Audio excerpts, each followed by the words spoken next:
Tengo 70 años, pero a veces siento que cargo el peso de 3 vidas enteras. Vine a la ciudad cambiando la tierra húmeda y reconfortante de mi huerto en Oaxaca por los ángulos afilados del cristal y el concreto, únicamente para jubilarme y vivir con mi hijo Miguel. Pensaba que era una concesión necesaria a la edad, la gente, los hospitales, todo convenientemente al alcance de la mano. En lugar de eso, me encontré atado a un nuevo ritmo inquietante. Cada noche, precisamente a las 3 de la madrugada, la regadera se ponía en marcha. El ruido era una agresión visceral, el agua rugiendo a través de las tuberías en la pared junto a mi cabecera, lo suficientemente fuerte como para sugerir que alguien no se contentaba con lavarse, sino que intentaba limpiar el alma misma de la noche. Una noche fría e implacable, mi instinto de supervivencia arraigado combatió mi curiosidad irracional creciente. Me deslicé fuera de la cama, el silencio del departamento de lujo amplificado por el diluvio frenético detrás de la pared. Lo que vi a través de la rendija estrecha de la puerta del baño, ligeramente entreabierta, no solo me asustó, me heló hasta los huesos, congelando el aliento en mi garganta. A la mañana siguiente, antes de que la ciudad se hubiera despertado completamente, hice mi maleta y me fui en silencio. Sin discusión, sin pelea, solo una retirada rápida y necesaria hacia una residencia para personas mayores privada. Como se abandona una casa cuando el frío profundo e innegable se instala. Antes de esta jaula dorada, mi vida se había desarrollado en la constancia tranquila de nuestra pequeña ciudad oaxaqueña, no lejos de la capital. El final del otoño se aferraba a las ventanas como una corriente de aire testaruda, un frío seco y malo que se deslizaba bajo los marcos pintados. Nuestra pequeña casa vieja con sus contraventanas azul, lavanda talladas con encanto, había sido testigo de cada fase de mi existencia, un joven profesor de literatura en la preparatoria Benito Juárez, un viudo, y finalmente, un hombre cuyas manos ahora ligeramente manchadas y salpicadas de canas plateadas todavía se extendían automáticamente para enderezar las cortinas de encaje y poner la olla de barro sobre la estufa de gas, cumpliendo los mismos rituales desde hace décadas. Sobre la repisa de la chimenea de cantera se erguía una fotografía de mi difunta esposa Dolores, todavía rígida e imponente en su marco dorado. Incluso en la muerte, sus ojos parecían contener una expectativa de obediencia, esa exigencia silenciosa que había aprendido a reconocer antes incluso de que ella abriera la boca. Cuando miraba ese rostro severo de pómulos altos y boca apretada, dos emociones complejas siempre se entrelazaban, una profunda lástima por la vida que había sido acortada a los 52 años por un cáncer fulminante y un alivio tranquilo y profundo de ya no tener que anticipar el eco pesado y exigente de sus tacones sobre el piso encerado del pasillo. Se dice que la discreción exige hablar solo amablemente de los muertos, que la decencia ordena el silencio sobre los defectos de quienes se han ido. Pero los moretones violetas y amarillos que disimulabas meticulosamente bajo un maquillaje grueso, aplicado con dedos temblorosos frente al espejo del baño, y las palabras cortantes que azotaban más fuerte que un cinturón de cuero: «Eres patético, Roberto, un hombre digno no lloraría, mereces lo que te pasa», no desaparecen simplemente cuando el ataúd de caoba se cierra en el Panteón de San Miguel. Se retiran simplemente a un rincón tranquilo y frío de tu memoria, esperando un nuevo detonante, un olor familiar, un tono de voz, un gesto que despierta todo. Ella había sido una mujer dura y autoritaria, de una familia burguesa de Oaxaca que me consideraba un partido insuficiente para su hija, un simple profesor de preparatoria sin patrimonio. Dolores me consideraba a mí y a Miguel como sus posesiones personales, extensiones de su voluntad. Nuestra casa funcionaba según sus reglas estrictas: comidas a hora fija, silencio absoluto mientras ella corregía sus propias tareas, enseñaba matemáticas en la secundaria técnica, la prohibición de recibir amigos sin su autorización previa. Manejaba las finanzas con mano de hierro, dándome una asignación semanal como si fuera un niño. Nuestra salvación, irónicamente, vino el día en que recibimos dos noticias contrastadas. Un martes de marzo gris y lluvioso, Aprendimos por la mañana que su cáncer de páncreas estaba demasiado avanzado para la cirugía. El médico oncólogo del Hospital General nos había convocado a su consultorio de paredes blancas y frías, nos había hecho sentar en sillas incómodas de plástico naranja y nos había anunciado con una compasión profesional: 3 meses, tal vez 6 con la quimioterapia paliativa. Esa misma tarde, el cartero trajo un sobre grande oficial para Miguel, su carta de admisión a la UNAM, Facultad de Economía. Tenía 18 años, brillante, trabajador incansable, a pesar de la atmósfera opresiva de la casa. Cuando abrió el sobre con manos temblorosas y leyó las primeras palabras: «Tenemos el placer de informarle», su rostro se iluminó con una alegría pura que no había visto en años. Dolores, sentada en su silla de terciopelo verde cerca de la ventana, miró a nuestro hijo con una expresión extraña. No orgullo, no alegría, solo un cálculo frío. «Bien», dijo simplemente, «al menos uno de ustedes dos habrá tenido éxito en su vida». En ese momento, enterré toda mi rabia y mi dolor acumulados durante 23 años de matrimonio, cumpliendo mi deber conyugal por pura obligación, no por amor. Sabía que debía mantener la fachada, cuidar de ella hasta el final para que Miguel pudiera comenzar y sobre todo continuar sus estudios sin interrupción, sin el peso de la culpa, sin tener que elegir entre su madre moribunda y su futuro. Los 3 meses que siguieron fueron un infierno metódico.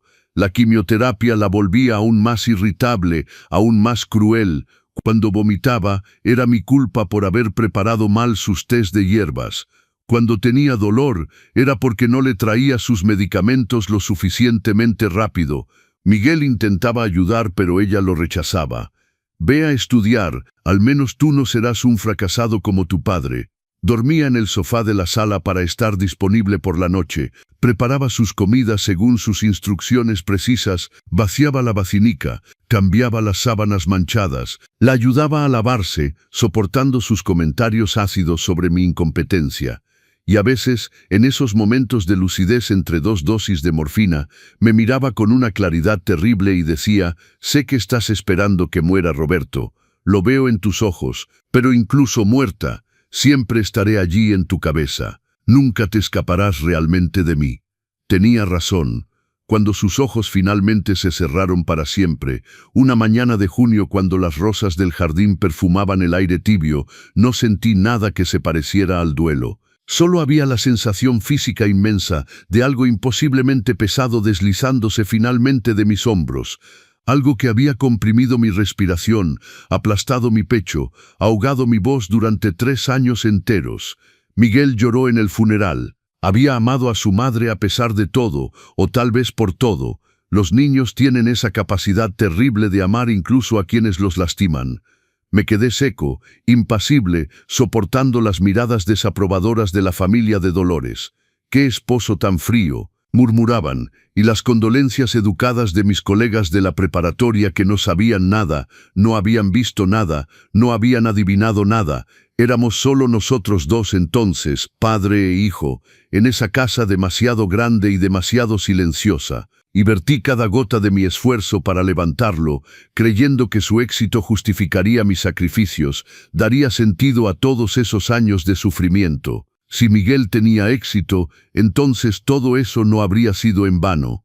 Enseñaba mis clases de literatura en la preparatoria. Corregía tareas por la noche a la luz de mi lámpara de escritorio, los ojos ardiendo de fatiga. Tomaba traducciones suplementarias por las noches, manuales técnicos del inglés al español. Un trabajo tedioso pero que pagaba. Muchas de nuestras cenas consistían en nada más que atole caliente, totopos con frijoles refritos, a veces un par de huevos con epazote del jardín cuando tenía el tiempo y la energía. Miguel partía para la Ciudad de México cada lunes por la mañana, tomaba el autobús en la terminal, vivía en un cuarto minúsculo de 9 metros cuadrados en la colonia Portales, que compartía con otro estudiante. Regresaba los fines de semana, delgado, cansado, pero con los ojos brillantes de todo lo que aprendía. Me hablaba de sus clases, de sus profesores, del mundo que se abría ante él. Fue una larga prueba agonizante, 5 años de economía drástica, de sacrificio silencioso, pero me mantuve firme por él, por nosotros dos. Miguel era brillante y motivado, pero su temperamento era suave, tal vez demasiado sensible y vulnerable a las críticas. Había heredado mi naturaleza reservada, no la seguridad fría de su madre. Cada vez que dudaba de sí mismo, que sus hombros se hundían y su voz se convertía en un murmullo vacilante. «Papá, no estoy seguro de estar a la altura. Todos los demás estudiantes parecen mucho más brillantes que yo». Me sumergía en una preocupación profunda, el miedo de que los años de crítica materna lo hubieran marcado demasiado profundamente. Siempre intervenía tiernamente, tranquilizándolo con palabras que nunca había escuchado yo mismo. «Eres inteligente, Miguel, eres capaz, tienes tu lugar allí». Trabajaba diligentemente para construir su confianza en sí mismo con mi paciencia, con mi apoyo incondicional. Realmente creía que desarrollaría una fuerza interior sólida. Creía que florecería, que aprendería a defenderse, a poner límites, a reconocer su propio valor. Y durante mucho tiempo no me decepcionó. Sobresalió en la UNAM, obteniendo su título con mención honorífica. Consiguió una pasantía y luego un empleo lucrativo en Coca-Cola México en su división de marketing internacional. Era talentoso para los idiomas, hablaba inglés y portugués con fluidez. Rápidamente escaló los peldaños de la empresa, convirtiéndose en gerente de producto, luego director de marketing para la región sur, basado en Oaxaca primero, luego trasladado a la Ciudad de México cuando fue promovido a director regional para todo México. Lo veía 3 o 4 veces al año, venía a pasar un fin de semana en Oaxaca, hacíamos largas caminatas por Monte Albán, hablábamos de sus proyectos, de sus ambiciones, parecía feliz, realizado, y luego, a los 32 años, me anunció que había conocido a alguien. «Se llama Sofía», me dijo por teléfono, su voz vibrante de emoción. «Es abogada en Derecho Corporativo. Brillante, papá, realmente brillante. Trabaja para un gran despacho internacional. Viene de una familia importante. Su padre es magistrado en la Suprema Corte de Justicia. Es impresionante, impresionante». La palabra resonó extrañamente en mi oído. «¿La amas?», pregunté simplemente. «Sí, sí, la amo. Ella me empuja a ser mejor. Tiene grandes ambiciones para nosotros dos. Ella te empuja. Ella tiene ambiciones. No tenemos, sino ella tiene». Pero guardé mis dudas para mí.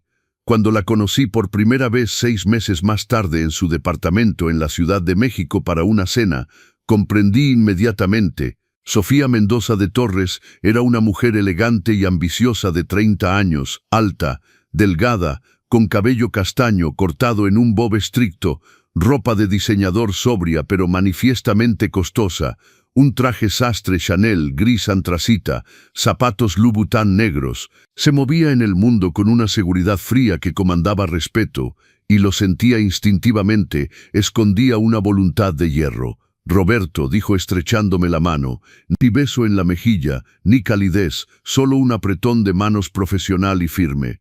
«Miguel me ha hablado mucho de usted, un profesor de literatura, ¿no es así? ¡Qué noble oficio!». El tono era educado, pero algo en sus ojos, en la forma en que había dicho noble oficio, sugería que encontraba mi profesión encantadora, pero insignificante.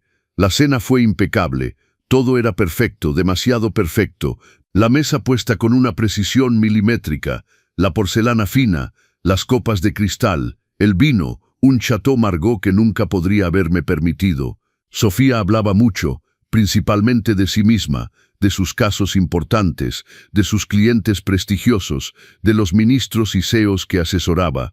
Miguel escuchaba con una admiración que me apretó el corazón. La miraba como se mira a una divinidad inaccesible. En un momento accidentalmente derramó un poco de vino sobre el mantel blanco inmaculado. Solo unas gotas. El rostro de Sofía se congeló. Durante una fracción de segundo vi algo glacial pasar por sus ojos. Luego sonrió, una sonrisa que no alcanzaba sus ojos. «No es nada, cariño», dijo con una voz suave que sin embargo tenía algo cortante. «Pero ten cuidado, este mantel es de Pratesi, cuesta $400. «Perdón», murmuró Miguel enrojeciendo. «Lo siento, voy a tener cuidado». «Sí, ten cuidado», repitió ella, y algo en su repetición, en la insistencia, me heló la sangre. Miré a mi hijo y vi lo que no había querido ver. la forma en que sus hombros se habían hundido, la forma en que evitaba su mirada, la forma en que verificaba constantemente su plato, su copa, sus cubiertos, como si caminara sobre un campo minado. Al principio me dije que estaba paranoico, que proyectaba mis propios miedos, que Sofía era solo una mujer exigente, perfeccionista, pero que era su forma de amar. Se casaron 6 meses más tarde, en junio, en una ceremonia suntuosa en la hacienda de los Morales. 300 invitados principalmente de la familia y relaciones profesionales de Sofía. De mi lado, un puñado de colegas de la preparatoria, algunos vecinos de Oaxaca. Me sentía fuera de lugar entre toda esa gente importante en trajes Armani y vestidos Dior. Miguel parecía feliz en su traje de 3 piezas gris perla, feliz pero nervioso. Durante la ceremonia, cuando dijo sí, su voz temblaba ligeramente. Sofía, ella, dijo sí con una seguridad absoluta, una sonrisa triunfante. Durante los 2 años siguientes, veía a Miguel cada vez menos. Estaba ocupado, me decía. El trabajo, las obligaciones sociales de Sofía. Viajaban mucho, Londres, Nueva York, Singapur por el trabajo de Sofía, algunas vacaciones en las Maldivas, en Dubái. Cuando hablábamos por teléfono, su voz parecía cada vez más cansada, cada vez más distante. ¿Estás bien, hijo mío?, le preguntaba. Sí, papá, solo mucho estrés en el trabajo. Sofía me empuja a aspirar a un puesto de director general. Dice que debo ser más ambicioso. Ella dice, siempre ella. Y luego, 3 años después de su matrimonio, la llamada. Al principio, me sentí tranquilizado por su atención. Eran jóvenes, prósperos, y parecían preocuparse por mi bienestar. Miguel era inteligente e independiente. Ahora, pensaba, mirando mis hileras de jitomates bien alineados en el huerto que había cuidado, cuidadosamente durante años, cultivando variedades criollas, jitomates bola, cherry, saladet, mi vejez tranquila finalmente está aquí. Imaginaba pasar mañanas lentas en la tierra cálida y rica de mi huerto, mis dedos hundiéndose en la tierra, arrancando las malas hierbas, atando las plantas, tardes tranquilas leyendo a Octavio Paz y Juan Rulfo en mi silla junto a la ventana, escuchando el tic-tac regular del reloj de péndulo que había pertenecido a mi abuelo, noches caminando por el Zócalo con mis vecinos, don Esteban, que siempre hablaba de sus rosas, doña Carmela, que se quejaba afectuosamente de sus nietos, discutiendo sobre el clima caprichoso, el precio de la gasolina que no dejaba de aumentar, los trabajos de renovación de la iglesia de Santo Domingo. Esperaba que la vida continuara de manera predecible y pacífica, como el agua del río Atoyac, que fluía tranquilamente al pie de la ciudad, reflejando los sauces y los álamos. Pero la vida, he aprendido durante mis 70 años, tiene un sentido cruel del humor cuando te atreves a hacer planes, cuando te atreves a creer que la paz finalmente está asegurada. Estaba en el huerto, mis manos hundidas en la tierra húmeda después de la lluvia de la noche anterior, verificando los jitomates que comenzaban a madurar en sus plantas. El perfume de la tierra húmeda y rica subía a mis narices, ese perfume antiguo y reconfortante que me recordaba mi infancia en el rancho de mis abuelos. El sol de julio golpeaba suavemente mi nuca y escuchaba a las abejas zumbar alrededor de las flores de calabaza. Es en ese momento preciso, en esa perfección simple y honesta, que el teléfono celular en el bolsillo de mi chamarra de mezclilla sonó, rompiendo la calma de la tarde como una piedra arrojada a un estanque tranquilo. «Bueno, papá, ¿qué haces?». La voz de Miguel, incluso en los saludos más simples, ahora llevaba una vibración subyacente de nerviosismo y vacilación que no recordaba haber escuchado antes. Su voz tenía esa calidad tensa como una cuerda de violín demasiado apretada. Limpié mis manos manchadas de tierra negra en mi viejo delantal de lona azul desteñida, el que Dolores me había regalado hace 20 años y que milagrosamente había sobrevivido, y ofrecí una sonrisa al aire vacío, a la mariposa que revoloteaba entre las hileras de verduras. «Admiro los jitomates, hijo mío, están casi listos para ser cosechados. Los jitomates bola están magníficos este año. ¿Qué novedades? ¿Estás bien?». Un silencio, solo un poco demasiado largo. «Sofía y yo hemos decidido», anunció, y noté inmediatamente que decía Sofía y yo. pero el peso de la frase, el orden de las palabras sugería que era ella quien había decidido, y él solo estaba anunciando su decisión. Haz tus maletas. Venimos este fin de semana a buscarte para llevarte a la ciudad. Vas a vivir con nosotros, en nuestro departamento en la Ciudad de México.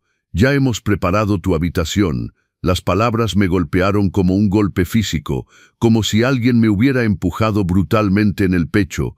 Me congelé, mi mano sosteniendo todavía un puñado de tierra húmeda, el pensamiento de abandonar la casa de contraventanas azules, el jardín que había cultivado durante 30 años, la niebla fresca de la mañana elevándose sobre los campos de Monte Albán como un velo de novia, las campanas de la iglesia sonando las horas, el mercado del sábado en la Plaza de la Constitución, donde conocía a todos los vendedores por su nombre. Todo eso instantáneamente hizo que mi corazón se sintiera como una piedra hundiéndose lentamente en mi pecho, pesada y fría.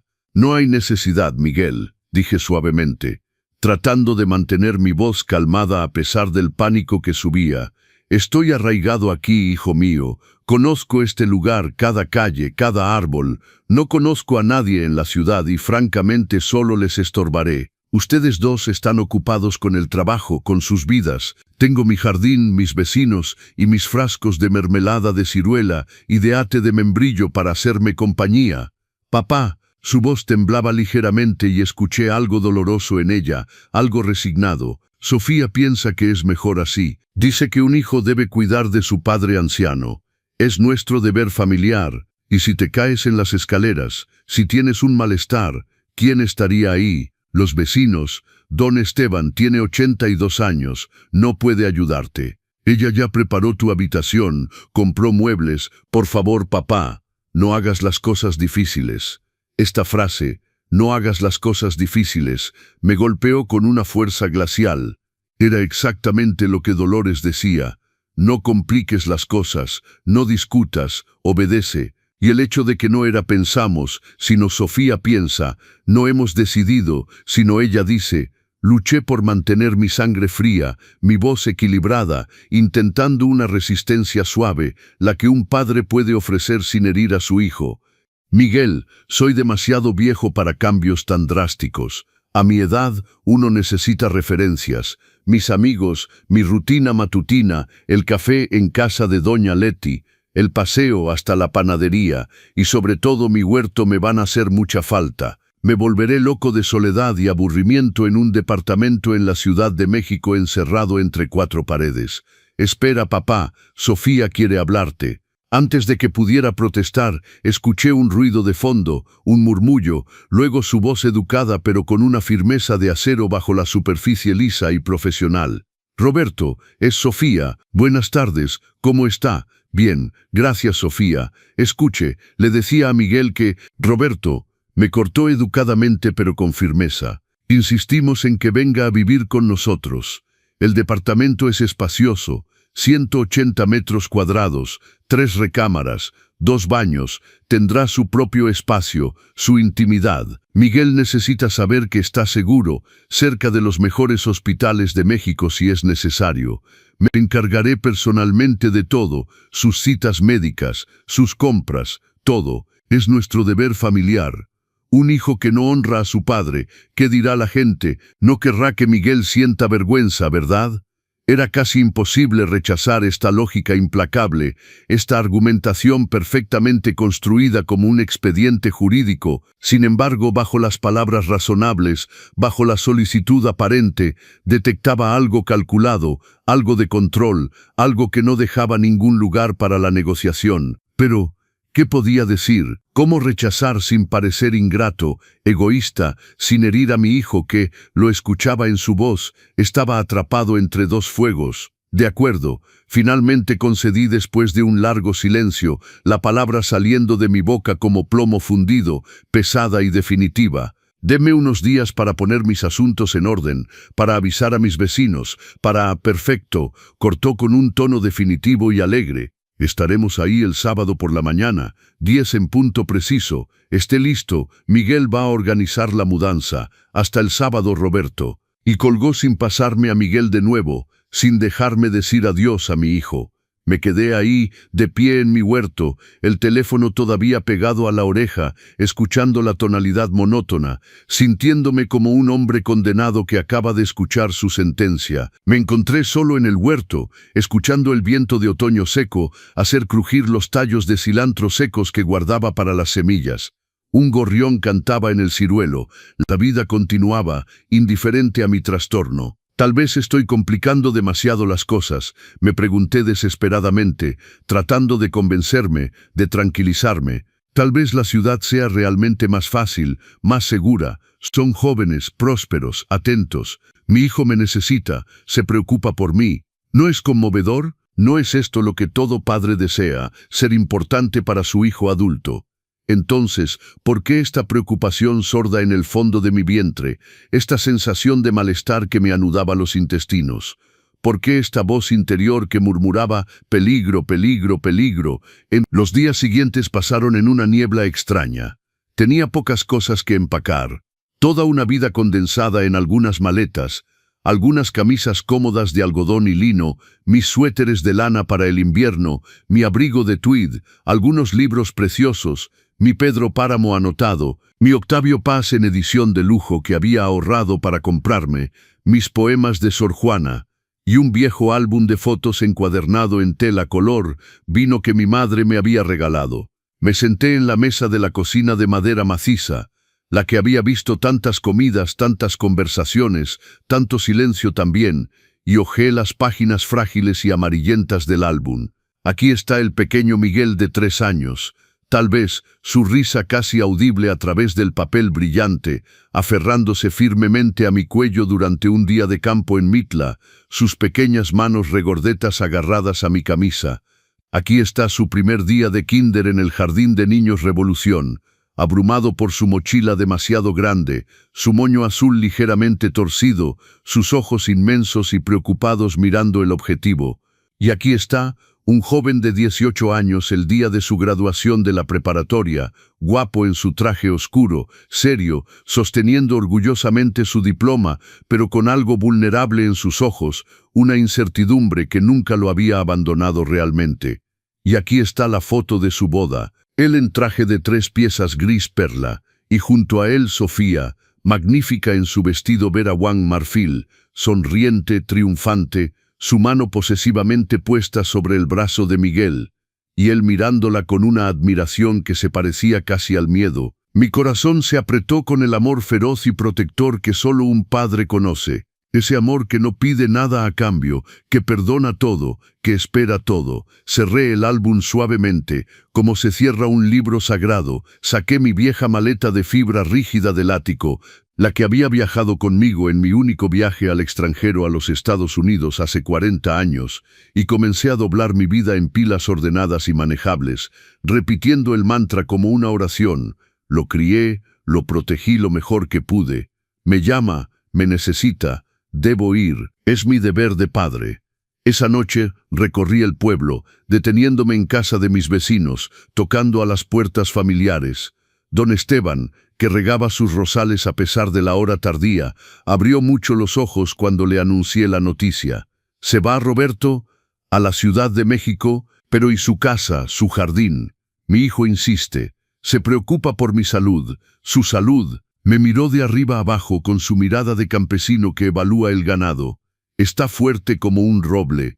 Va a hacernos mucha falta en las partidas de dominó del jueves por la noche. ¿Quién me va a ganar ahora? Doña Leti, que tenía el pequeño café en la plaza, secó sus manos en su delantal floreado y me abrazó con fuerza. «Ay, Roberto, pobrecito, la Ciudad de México va a odiarla, ya verá. Pero bueno, un hijo es un hijo, no se puede rechazar. Dígales que vengan a visitarlo seguido a Oaxaca. La Ciudad de México está a solo 1 hora en avión».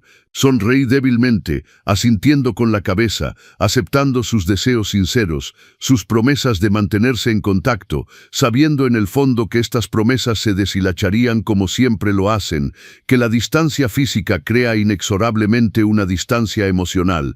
Luego me retiré a mi silla junto a la ventana de la sala, la que donde había leído tantos libros, corregido tantas tareas, visto tantas puestas de sol sobre Monte Albán, y esperé a que el fin de semana inevitable llegara, contando las horas como un prisionero cuenta los días antes de su traslado. Ese sábado por la mañana llegó con una luminosidad cruel, un cielo de un azul perfecto, sin nubes. Los pájaros cantaban con una alegría despreocupada, el tipo de día en el que uno debería estar feliz. A las 10 en punto preciso, Sofía siempre era exacta. La puntualidad era una de sus muchas exigencias. Un Mercedes clase S negro, elegante y brillante, se detuvo frente a mi pequeña casa de contraventanas azules. Miguel salió, con aspecto cansado a pesar de su traje impecable, un traje Hugo Boss azul marino, una camisa blanca de cuello impecable, sin corbata porque era fin de semana. Había adelgazado, noté.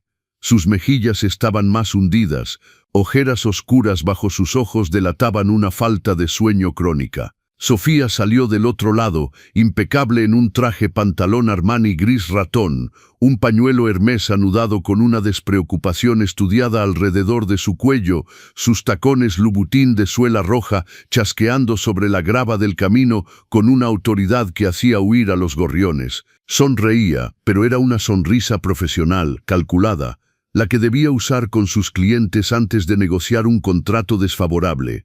«Roberto, qué casita tan encantadora», dijo mirando alrededor con un aire que sugería que encontraba el lugar pintoresco en el estilo museo de la vida rural, pero totalmente anticuado y francamente incómodo.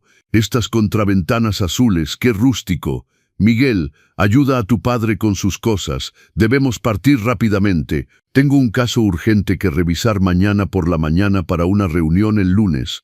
Ni un buenos días, papá, para Miguel, ni un ¿cómo está? Durmió bien, solo órdenes eficientes. Miguel se precipitó inmediatamente hacia la cajuela, la abrió, luego hacia la casa para cargar mis cosas. Noté cómo evitaba la mirada de Sofía, cómo sus movimientos eran rápidos y nerviosos, como si temiera hacerla esperar, como si caminara sobre huevos invisibles que podían romperse en cualquier momento. «Déjame ayudarte, hijo mío», dije suavemente. «No, papá, quédate ahí, yo me encargo de todo». Cargó mi maleta, mis cajas, mis preciosos frascos de mermelada de ciruela y de ate de membrillo envueltos en papel periódico, algunos libros, el álbum de fotos. Todo fue cargado con una eficiencia que sugería que había hecho este tipo de tarea demasiado a menudo, que se había vuelto experto en el arte de anticipar, de prevenir, de obedecer. Amigos, si están disfrutando esta historia, no olviden suscribirse a los consejos del abuelo. Subo historias de vida reales como esta cada semana. Un like también me ayuda mucho a seguir compartiendo estas experiencias. Sofía, mientras tanto, caminaba por mi jardín, examinando las plantas de jitomate con un interés desapegado, haciendo algunas llamadas telefónicas profesionales, hablando de cláusulas contractuales y plazos. Cuando todo estuvo cargado, me volteé una última vez hacia mi casa, las contraventanas azules que repintaba cada 3 años, la bugambilia que trepaba por la fachada oeste, ofreciendo en primavera racimos morados perfumados, la banca bajo el ciruelo donde me sentaba las tardes de verano, el huerto con sus hileras ordenadas. «Papá, ¿nos vamos?», la voz de Miguel, suave pero apremiante. Asentí con la cabeza, incapaz de hablar por miedo a que mi voz se quebrara. El trayecto fue largo y silencioso. Sofía conducía con una precisión agresiva, rebasando en la autopista a muta 40-150 kilómetros por hora, el motor ronroneando suavemente. Hablaba por teléfono vía Bluetooth del auto, discutiendo estrategias empresariales con colegas, asociados, usando una jerga jurídica que no comprendía. Due diligence, cláusula de no competencia, opciones de acciones. Miguel estaba sentado adelante, silencioso, mirando por la ventana el paisaje que desfilaba, los campos de agave, los pueblos dormidos, los anuncios de la autopista anunciando la Ciudad de México. A veces intentaba hablarle desde el asiento trasero. «Miguel, ¿cómo va el trabajo?». Antes de que pudiera responder, Sofía levantó un dedo con manicura, barniz rojo sangre, sin quitar los ojos del camino. «Un segundo, Roberto. Esta conversación es importante». «Sí», Licenciado Durán, lo escucho. Miguel me lanzó una mirada de disculpa en el espejo retrovisor, pero no dijo nada. Me quedé callado, viendo aparecer la Ciudad de México en el horizonte, esa masa gris e imponente de edificios y monumentos, tan diferente de mi Oaxaca verde y tranquila. Llegamos a Polanco, Avenida Presidente Masaryk, uno de los barrios más exclusivos de la Ciudad de México. Un edificio impecable de estilo moderno, fachada de vidrio y acero, balcones amplios, entrada con portón de seguridad con código e interfón y cámaras de vigilancia. Un guardia de seguridad uniformado nos saludó respetuosamente. «Buenas tardes, señora Mendoza, señor Morales». Sofía asintió distraídamente, ya en el teléfono para otra llamada. Tomamos el elevador, un modelo moderno renovado con espejos y madera preciosa, hasta el piso 18, el último. El departamento era cavernoso y gélido, pisos de madera de encino maciza encerados brillantes, molduras en el techo de 4 metros de altura, muebles de diseño escandinavo, sofá Roche Bobois, silla Fritz Hansen, mesa de centro de vidrio y acero, obras de arte contemporáneo en las paredes, lienzos abstractos que no comprendía, pero que debían costar una fortuna, y una limpieza clínica estéril que daba la impresión de que ninguna vida verdadera se desarrollaba allí. Todo era blanco, gris, negro, sin color, sin calidez, solo líneas depuradas, minimalistas, frías. «Aquí está tu habitación, Roberto», anunció Sofía con tono eficiente, abriendo la puerta de una habitación al fondo de un largo pasillo. La habitación era luminosa y aireada, con una gran ventana que ofrecía una vista dominante sobre un pequeño parque abajo, el bosque de Chapultepec a lo lejos. Una cama hospitalaria eléctrica, lo que me chocó. No la necesitaba. Una mesita de noche de diseño, una cómoda IKEA blanca, un sillón moderno pero incómodo a la vista, un televisor de pantalla plana de 55 pulgadas colgado en la pared. Todo era nuevo, impersonal, como una habitación de hotel de lujo o peor, como una habitación de hospital privado. «Todo está listo», dijo Sofía con una sonrisa satisfecha, como un arquitecto presentando un proyecto terminado. «La cama es eléctrica para tu comodidad, con todos los ajustes posibles. El control remoto está ahí, el baño está al lado, es tuyo, no tendrás que compartir. El armario está vacío, listo para tus cosas. La cena es a las 7:30 en punto todas las noches. Tenemos horarios estrictos aquí. Es importante para la armonía familiar. Miguel te mostrará dónde están las toallas y cómo funciona la regadera. Si necesitas cualquier cosa, me lo dices inmediatamente». «¿Preguntas?» «No, gracias, Sofía. Es muy generoso». «Bien», dijo mirando su reloj, «un Cartier Tank de oro. Debo volver a trabajar. Miguel, instala a tu padre correctamente y reúnete conmigo en mi despacho en 20 minutos. Tenemos ese caso Lagarde que revisar para el lunes». Desapareció en su despacho en casa, una habitación junto a la sala, cerrando la puerta detrás de ella con un clic definitivo. Miguel me ayudó a deshacer mi maleta, sus manos temblando ligeramente al colgar mis camisas en el armario blanco y frío. «¿Estás bien, hijo mío?», le pregunté suavemente, poniendo una mano sobre su hombro. Él se sobresaltó ligeramente ante mi contacto. Luego se forzó a sonreír. «Sí, papá. Solo cansado del trabajo, del viaje. Sofía es muy organizada, como has podido ver. Le gusta que todo esté perfecto en su lugar.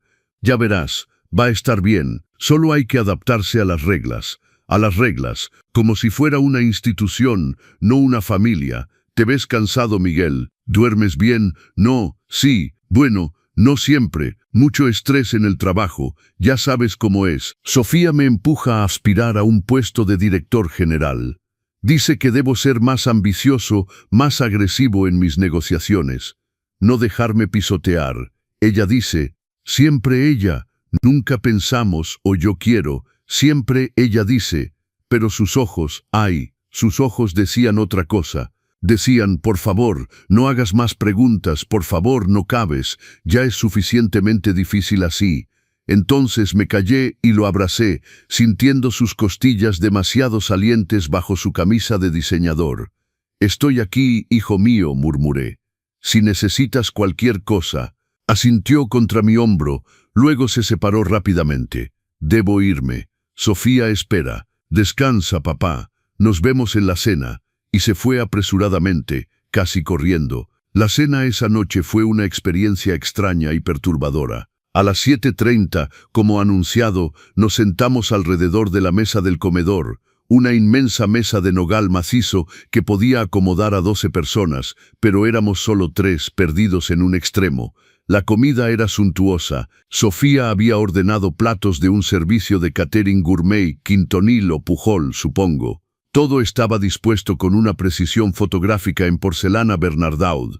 Foie gras sobre tostadas, langosta termidor, ensalada de arúgula con virutas de parmesano, tabla de quesos madurados, tarta tatín con crema espesa, mucho más de lo que 3 personas podían comer. Sofía dominaba la conversación, hablando de su trabajo con una intensidad feroz. Acababa de ganar un caso grande, la defensa de una multinacional farmacéutica acusada de prácticas anticompetitivas. Había demolido la argumentación adversaria, ridiculizado a los abogados de la parte civil, incompetentes salidos de universidades de provincia, obtenido un sobreseimiento para su cliente. Hay que ser implacable en este oficio, declaró, cortando su langosta con gestos precisos y violentos. La debilidad se castiga, la vacilación es fatal. Siempre le digo a Miguel, en la vida como en los negocios, hay tiburones y hay presas. Hay que elegir su bando. Miguel asentía en silencio,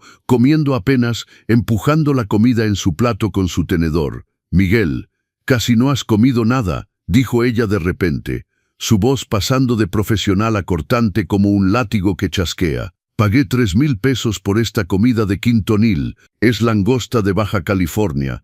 No es basura de supermercado. Podrías al menos hacer el esfuerzo de apreciar lo que te doy.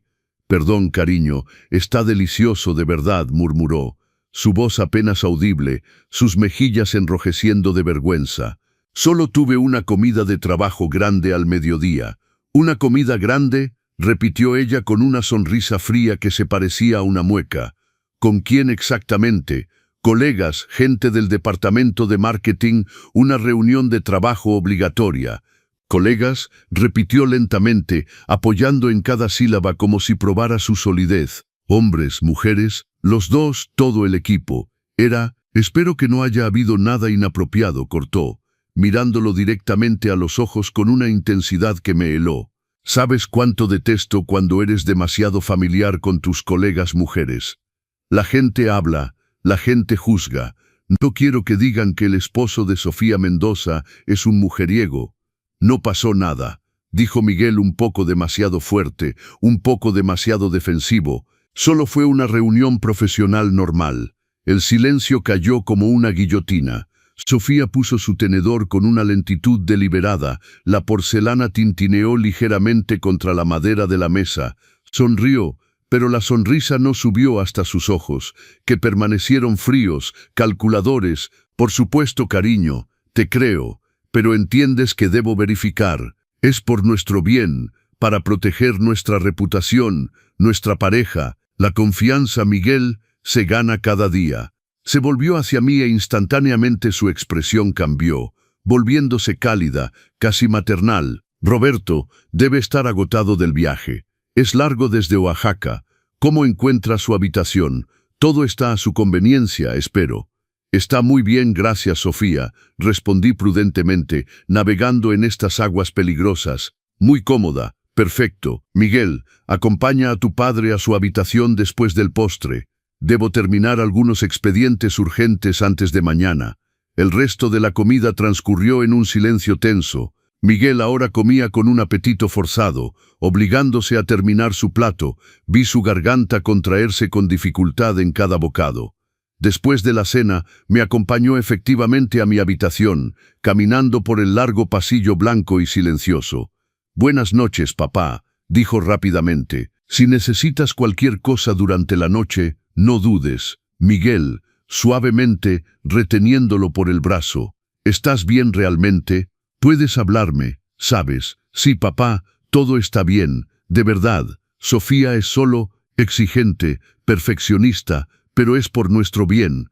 Quiere que seamos los mejores. Duerme bien». Se soltó y se fue rápidamente, cerrando mi puerta detrás de él. Me preparé para la noche, poniéndome mi viejo pijama de franela, cepillándome los dientes con mi cepillo de dientes verde que tenía desde hace 10 años y que me negaba a cambiar. Me acosté en esa cama hospitalaria, fría e incómoda, tan diferente de mi vieja cama de madera donde había dormido durante 30 años. Esa noche, el sueño fue difícil, esquivo como un pez resbaladizo entre los dedos. El edificio mismo parecía vivo, susurrando con ruidos extraños que no comprendía. En las paredes, las tuberías gorgoteaban misteriosamente. Los elevadores subían y bajaban zumbando suavemente como vastas criaturas mecánicas respirando en su sueño. Afuera de mi ventana, incluso a esta altura, escuchaba el tráfico lejano. El zumbido constante de los autos en el periférico, las sirenas de las ambulancias y los bomberos, el estruendo metálico ocasional de un bote de basura volcado, un ruido de fondo urbano permanente que nunca cesaba realmente, incluso en las horas más profundas de la noche.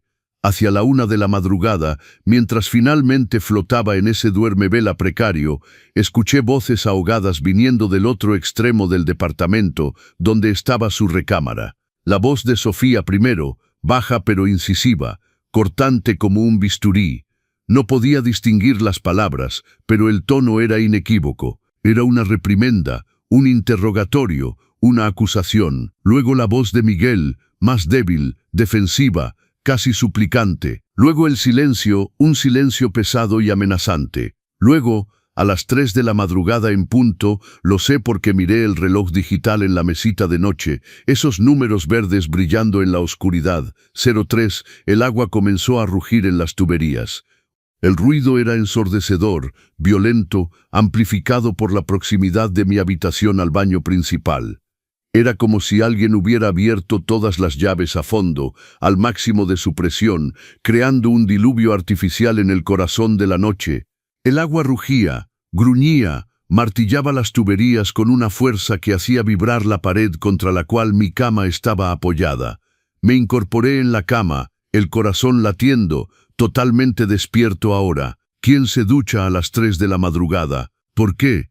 El ruido continuó. 5 minutos, 10 minutos, 15 minutos interminables de ese diluvio ensordecedor, constante, implacable. Luego, tan bruscamente como había comenzado, se detuvo. El silencio que siguió fue casi peor, un vacío que zumbaba en mis oídos. Me quedé despierto el resto de la noche, mirando fijamente el techo blanco en la oscuridad, escuchando los ruidos del edificio, preguntándome qué acababa de pasar, sin atreverme todavía a formular los pensamientos terribles que comenzaban a tomar forma en mi mente. En el desayuno a la mañana siguiente, servido a las 7:30 en punto en la cocina ultramoderna, todo en acero inoxidable y granito negro, Miguel tenía los ojos rojos e hinchados, profundamente ojorosos, como alguien que no había dormido, o peor, alguien que había llorado durante horas. Sus manos temblaban ligeramente al llevar su taza de café negro a sus labios. Su cabello todavía estaba ligeramente húmedo, pegado a su frente. Sofía, en cambio, estaba impecable como siempre, maquillada perfectamente, base, rímel, lápiz labial rojo profundo, vestida con un traje sastre Chanel blanco y negro, bebiendo su café mientras leía El Financiero en su iPad, tomando notas con un bolígrafo Montblanc. ¿Todos durmieron bien?, preguntó sin levantar los ojos de su lectura. Su voz neutra, profesional, como si presidiera una reunión matutina. Sí, murmuró Miguel mirando fijamente su taza. Mentira, lo vi inmediatamente.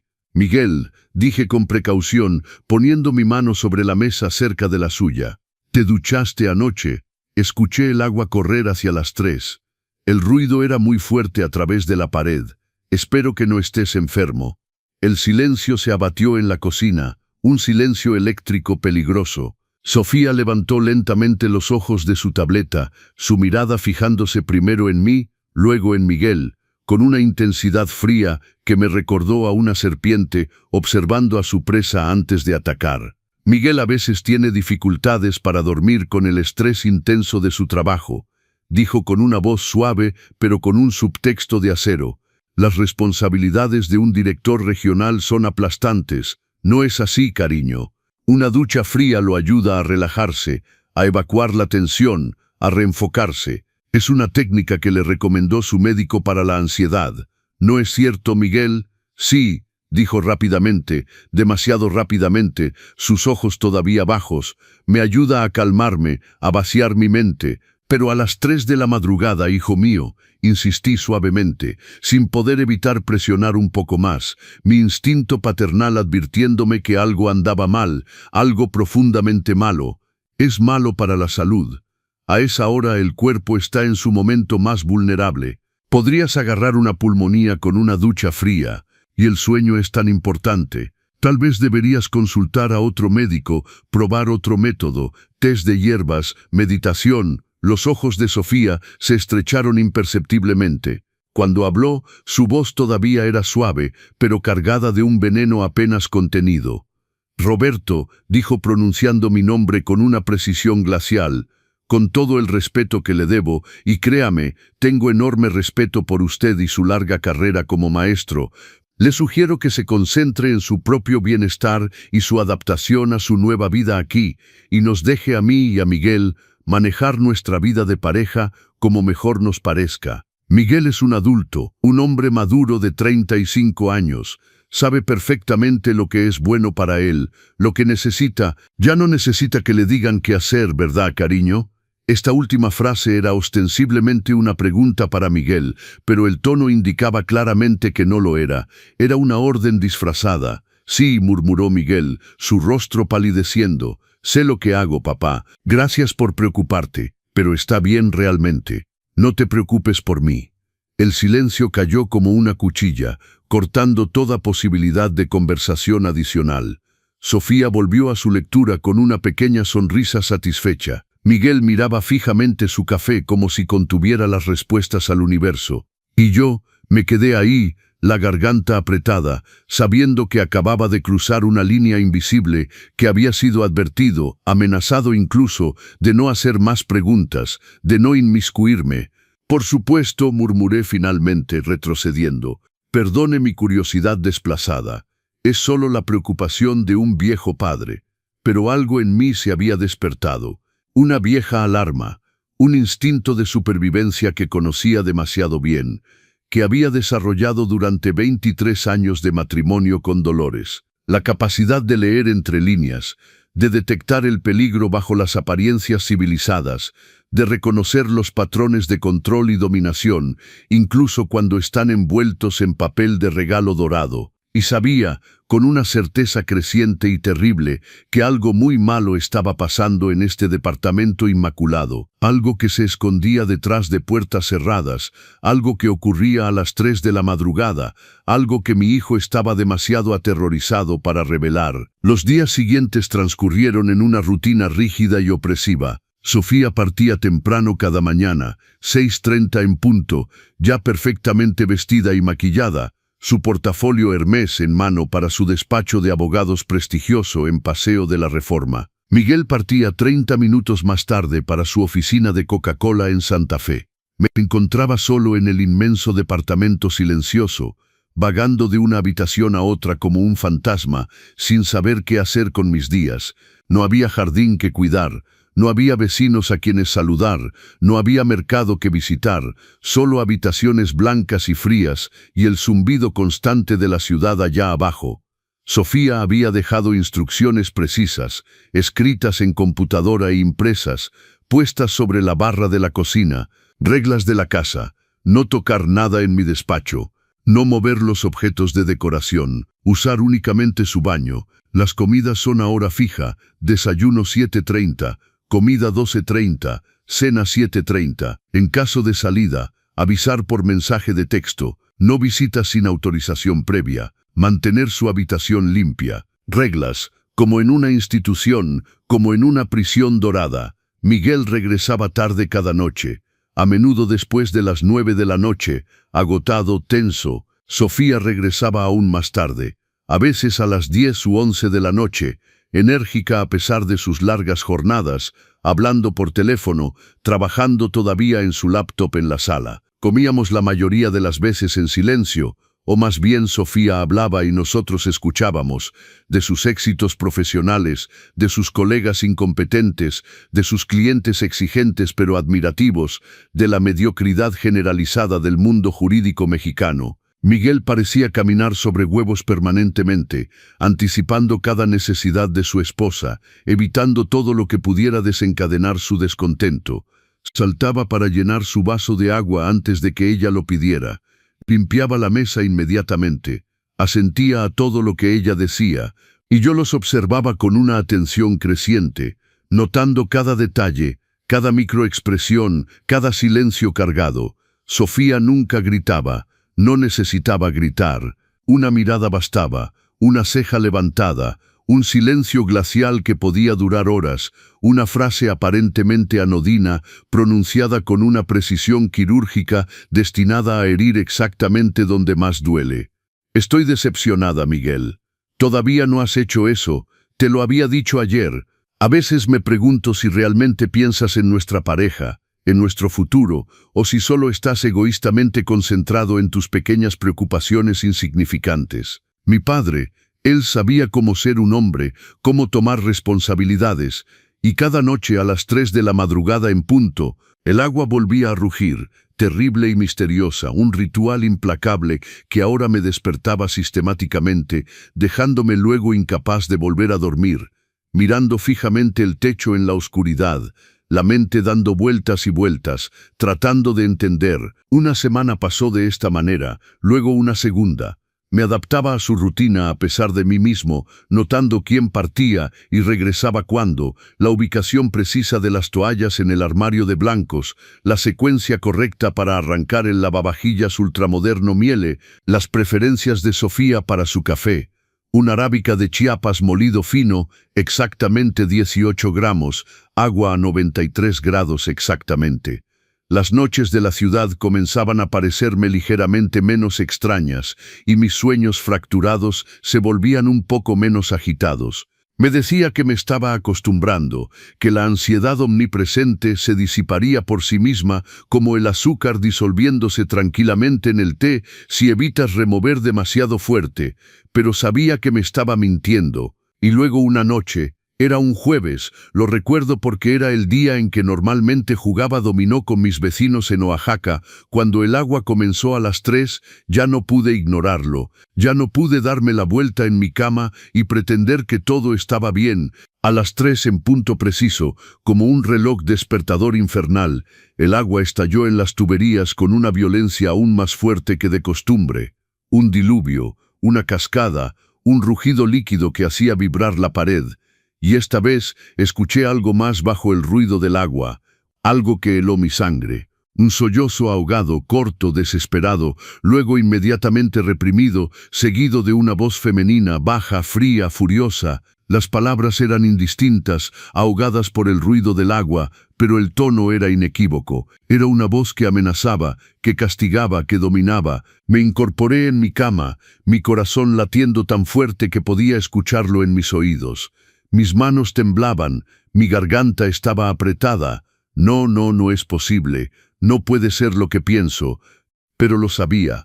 En mi corazón, en mis entrañas, en cada célula de mi cuerpo que había sobrevivido a lo mismo, lo sabía. Salí de la cama, me puse mi bata de lana con dedos torpes y me deslicé en el pasillo de puntillas, mi corazón martillando mi pecho como un tambor de guerra. El pasillo estaba sumido en la oscuridad, pero una fina banda de luz blanca brillante, una luz cruda, casi cegadora, se escapaba de debajo de la puerta del baño principal, esparciéndose sobre el piso encerado como una acusación.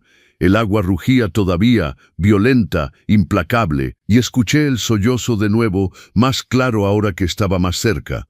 Un sollozo masculino, ahogado, desesperado. La voz de Miguel, mi hijo, luego la voz de Sofía, baja pero perfectamente audible ahora, glacial, despiadada. ¿Entiendes ahora por qué pasa esto? Me acerqué a la puerta del baño, cada paso exigiéndome un esfuerzo inmenso, mis piernas de plomo. La puerta no estaba completamente cerrada. Había un espacio, tal vez el ancho de 2 dedos, justo suficiente para ver. Me apoyé contra la pared fresca para sostenerme, mis rodillas temblando, amenazando con traicionarme. La luz blanca deslumbraba, el agua silbaba con malevolencia, un ruido constante que ahogaba casi todo lo demás.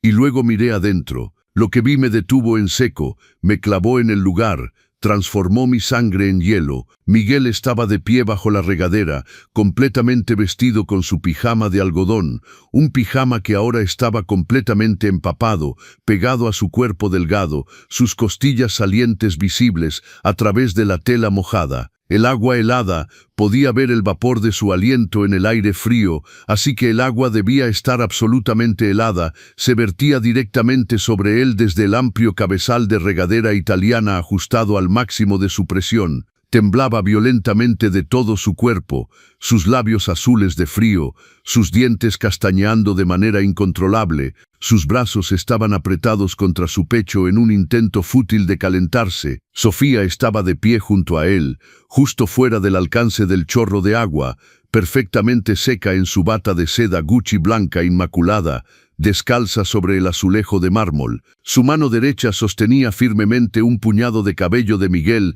en la base de su cráneo, como se sostienen las riendas de un caballo que uno quiere dominar completamente.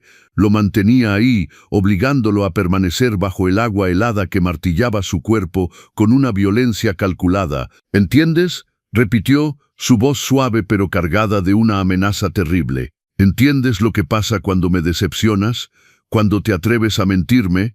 Perdón, murmuró Miguel, su voz rota, temblorosa, apenas audible. Perdón, Sofía, no quise. ¿No quisiste qué? La voz de Sofía subió ligeramente, no un grito, sino una intensidad fría y controlada, que era peor que un alarido. ¿No quisiste almorzar con esa perra de tu secretaria sin avisarme?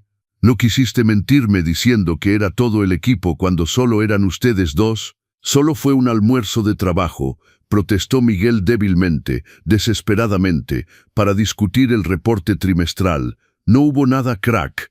El sonido de una bofetada seca, violenta, resonó sobre el azulejo de mármol, cortando viciosamente a través del rugido del agua.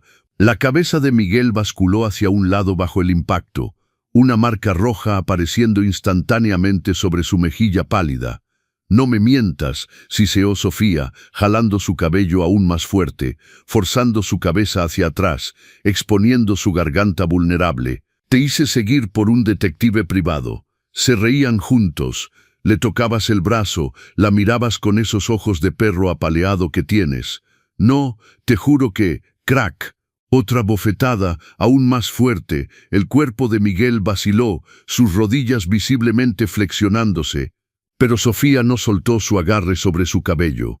Al contrario, lo jaló aún más hacia arriba, más cerca del chorro de agua helada, que ahora martillaba directamente su rostro levantado. Miguel se ahogó, tosió, el agua entrando en su boca, en su nariz. Intentó girar la cabeza, pero ella lo sostenía firme. 2 minutos más, dijo fríamente, mirando su reloj Cartier en su muñeca. Tal vez eso te enseñará a respetar a tu esposa, a no tomarme por una idiota. Miguel soltó un sollozo tranquilo, chocado, ahogado, el tipo de llanto hecho por una persona que entiende hasta los huesos que le está prohibido gritar, defenderse, resistir. No podía moverme, no podía respirar. Me quedé ahí petrificado, mirando esta escena de tortura doméstica que se desarrollaba frente a mí porque la conocía íntimamente. Una cuerda frágil y delgada se rompió profundamente en mi pecho, la que había retenido mis propios recuerdos enterrados durante décadas. Y de repente ya no estaba en este departamento parisino lujoso, estaba en el patio trasero de nuestra casa en Oaxaca. 30 años atrás, una tarde de noviembre fría y lluviosa, el viejo tambo de agua de lluvia de metal oxidado cerca del huerto. Dolores, en una de sus rabias frías y metódicas, me había arrastrado afuera por el cabello, exactamente como Sofía sostenía a Miguel ahora. Había hundido mi cabeza en el agua helada del tambo. 1 vez, 2 veces, 3 veces, otra vez y otra vez, dejándome subir justo lo suficiente para tomar una bocanada de aire desesperada antes de sumergirme de nuevo. Esa misma luz blanca cegadora en mis ojos cerrados, el mismo choque helado sobre mi cráneo, el mismo sabor metálico del agua en mi boca, el mismo terror animal del ahogamiento, la misma impotencia total, y su voz siseando en mi oído entre dos inmersiones: «Eres patético, un hombre digno no se dejaría hacer esto, pero tú no eres un hombre, eres una larva». Y yo, en mi cobardía, en mi vergüenza, solo había sobrevivido, no había gritado, no me había resistido, solo había esperado que pasara. Y lo peor, ay, lo peor, era el recuerdo de Miguel de 5 años tal vez, que me había visto por la ventana de la cocina, que había corrido afuera en pijama. «Papá, mamá, para, le haces daño». Dolores inmediatamente me había soltado, se había vuelto hacia nuestro hijo con una sonrisa maternal. «Papá y mamá están jugando, cariño, vuelve a la cama». Pero, dije, vuelve a la cama. Miguel se había ido corriendo, aterrorizado, y yo, tiritando en el suelo mojado, había escuchado el susurro interno, mi propio mantra de supervivencia: «No hagas ruido, el niño no debe saber, el niño no debe entender, protégelo de esto». Pero no lo había protegido, ¿verdad? Le había enseñado con mi ejemplo silencioso que la violencia era normal, que el amor se parecía a esto, que las víctimas no gritan, no se defienden, solo sobreviven en silencio. Y ahora, 30 años después, mi hijo repetía el ciclo con una mujer diferente, en un lugar diferente, pero el mismo infierno. En el baño, Sofía verificó su reloj de nuevo. «Tiempo cumplido», anunció con un tono desapegado, como un profesor anunciando el final de un examen. Soltó el cabello de Miguel y cerró bruscamente la llave. El agua se detuvo. El silencio que siguió fue ensordecedor, lleno solo por el aliento jadeante y tembloroso de Miguel y el sonido de las últimas gotas cayendo sobre el azulejo. Miguel se derrumbó contra la pared de la regadera, deslizándose hasta el piso en posición sentada, temblando de manera incontrolable, sus brazos apretados alrededor de sí mismo. Sofía se inclinó, agarró su barbilla con sus dedos, obligándolo a mirarla a los ojos. «La próxima vez que me mientas», dijo con una voz suave y mortal, «será 1 hora, no 15 minutos, 1 hora entera. ¿Me entendiste?» «Sí», murmuró Miguel, las lágrimas corriendo por sus mejillas, mezcladas con el agua fría. «Sí, entiendo. Bien, ahora limpia este desastre, sécate y vuelve a la cama. Ambos tenemos trabajo mañana, y ni una palabra de esto a tu padre. Si hace preguntas, fue una ducha para relajarte, ¿está claro?» «Sí, te amo, Miguel», dijo entonces, inclinándose para besarlo en la frente, un gesto de ternura grotesco y obsceno después de la tortura que acababa de infligir. «Hago esto por tu bien, por nosotros, para que te conviertas en el hombre que debes ser. Lo sabes, ¿verdad?» «Sí», repitió como un autómata roto. «Lo sé». Ella se enderezó, apretó el cinturón de su bata de seda y salió del baño. Me retiré precipitadamente en las sombras del pasillo, pegándome contra la pared, conteniendo la respiración mientras pasaba a pocos metros de mí, regresando hacia su recámara con un andar seguro. Cuando su puerta se cerró, me quedé ahí, paralizado, incapaz de moverme, incapaz de pensar. En el baño escuché a Miguel llorar suavemente, largos sollozos ahogados, desesperados. Quería entrar, quería tomarlo en mis brazos, quería salvarlo, pero mi cuerpo no se movía. Mis pies estaban clavados al piso porque sabía, con toda la terrible sabiduría adquirida en mi propia supervivencia, que si intervenía ahora, si confrontaba a Sofía, si revelaba que había visto, ella encontraría una manera de hacerme partir, de separarme de Miguel. Y entonces él estaría completamente solo con ella. Entonces, como el cobarde que siempre había sido, retrocedí silenciosamente, regresé a mi habitación con piernas temblorosas, cerré la puerta con una precaución infinita y me derrumbé en la cama. Jalé la cobija sobre mi cabeza, escondiéndome como un niño aterrorizado se esconde bajo las cobijas cuando escucha monstruos en el pasillo. Mi corazón martillaba tan violentamente que temía que explotara. Mis manos temblaban de manera incontrolable. Mi respiración venía por jadeos cortos y aterrorizados. Esta historia se vuelve cada vez más intensa. Si quieres saber cómo termina todo esto, asegúrate de estar suscrito a los consejos del abuelo para no perderte el desenlace. Dale like si esta historia te está impactando. Las lágrimas vinieron entonces, calientes, vergonzosas, ardientes. Lloré por Miguel, lloré por el niño pequeño que había fallado en proteger de su madre, lloré por el hombre que no había logrado equipar para reconocer y huir de una relación abusiva, lloré por mi propio yo más joven hundido en ese tambo de agua helada, lloré por todas las víctimas silenciosas que sobreviven en secreto, que sonríen en público, que llevan sus moretones bajo ropa larga y maquillaje, pero sobre todo lloré de vergüenza porque sabía lo que debía hacer, debía actuar, debía salvar a mi hijo, pero también sabía que tenía miedo, terriblemente, visceralmente miedo de Sofía, miedo de su poder, de sus conexiones, de su inteligencia despiadada, miedo de fallar de nuevo, miedo de perder a mi hijo para siempre si tomaba la decisión equivocada. Esa noche fue la más larga de mi vida, me quedé despierto hasta el amanecer, los ojos bien abiertos en la oscuridad, las imágenes del baño reproduciéndose una y otra vez en mi mente como una película de horror en bucle, con la primera luz gris del alba filtrándose a través de las cortinas blancas, una claridad terrible comenzó a instalarse en mí, lentamente, dolorosamente, pero con una certeza absoluta.